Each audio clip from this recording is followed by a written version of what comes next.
Now, the Bank of England has written the biggest cheque of its 300-year history. It's pumping £50 billion into the money markets to try to kick-start lending again. The high street banks will be able to swap their risky mortgage debts for safer government bonds. But, as Hugh Pym reports, there is a catch. The banks will have to pay for the privilege. Lenders don't want to lend. Borrowers are struggling to get mortgages to buy houses and flats. Now, an unprecedented £50 billion move has been made to break the mortgage deadlock. And that lack of confidence... The Chancellor told the Commons it was a prudent use of public funds because the money market's problems couldn't be ignored.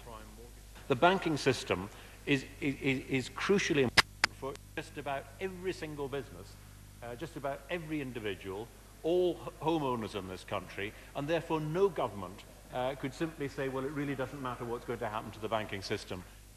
Until recently, bankers were happily doing business. They were confident about lending money to each other because mortgages held by the other bank were security for the loans. The problem began last year when banks began to question the true value of those mortgage-based assets. They lost confidence and stopped lending to each other. That's why the Bank of England is stepping in. It's offering government bonds, as good as cash, in exchange for the riskier mortgage-based assets. The hope is that using those bonds as security, they can all borrow freely again. The Bank of England has recognised that banks play an important role in society. We use them to receive our savings and they make us loans and mortgages available. They haven't been able to do that because of the liquidity crisis over the past few months. This facility will help them do that again. The banks will have to pay fees for the privilege. Ministers say the taxpayers' interest has been protected. But some MPs say banks are being given an easy way out. They could have raised the money on the stock market. The problem with this, of course, is that chief executives don't want to go to the markets because they face the sack. So they rattled the begging bowl to the government and hope that the government will help them out, which is what it's doing. This is a gamble. It does involve risks for the taxpayer. But the government and the Bank of England have judged that doing nothing would be an even bigger gamble, with the possibility that the mortgage logjam could cause a housing market so pose threats to the wider economy. But will it work? The acid test is if home buyers find mortgage deals easier to come by and that crucial commodity confidence is restored to the banking system. Hugh Pym, BBC News. Well, let's pick up with exactly some of those questions to discuss the implications for homeowners. We're joined by Robin Amlôt, who's senior editor of the financial website moneyextra.com. So what's your take on this huge amount that's been pumped in? It's obviously something that the banking sector needs, but from an individual's point of view, you're not going to see the benefit in your mortgage tomorrow, and possibly not even for a year to 2 years to come, in fact. So absolutely no return to the 100% mortgages or the cheaper mortgages, is that right? No return to 100% mortgages in the near future. Cheaper mortgages, well, in fairness, I have to tell you that one mortgage lender did cut its mortgage rates on some of its fixed and tracker rate mortgages today. That was Abbey, 0.1% shaved off some of those rates.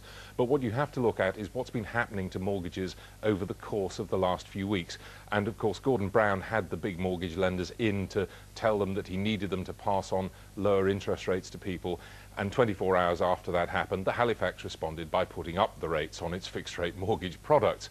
So there is a problem in the mortgage market, which this goes some way to easing for the future, but doesn't address in the short term. Exactly on that point. I mean, Gordon Brown has been talking about getting the housing market going again. How much realistic prospect is there of that after this? To be perfectly frank, none whatsoever. What's going to happen to the housing market this year is because we're talking about two different things. We're talking about a housing market and a mortgage market. What's going to happen to houses over the course of the next 12 to 24 months is they are going to get cheaper.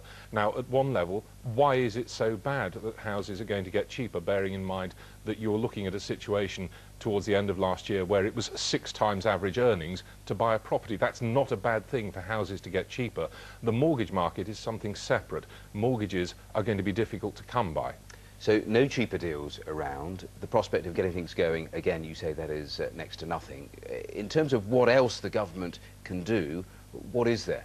Well, their options are limited. The parallel to look at is what's happened in America. Over in the United States, where, of course, the credit crunch kicked off, which is the fallout we're experiencing now and why the government's done what it's done, you had a situation where the Federal Reserve, the American Central Bank, reacted by cutting interest rates far more aggressively than the Bank of England has done, and you have a federal government that has pump primed by spending or announcing a spending program that's about to kick in, which will boost the US economy. Now, the question is, does the government here have the ability to do that? And the answer is probably they don't.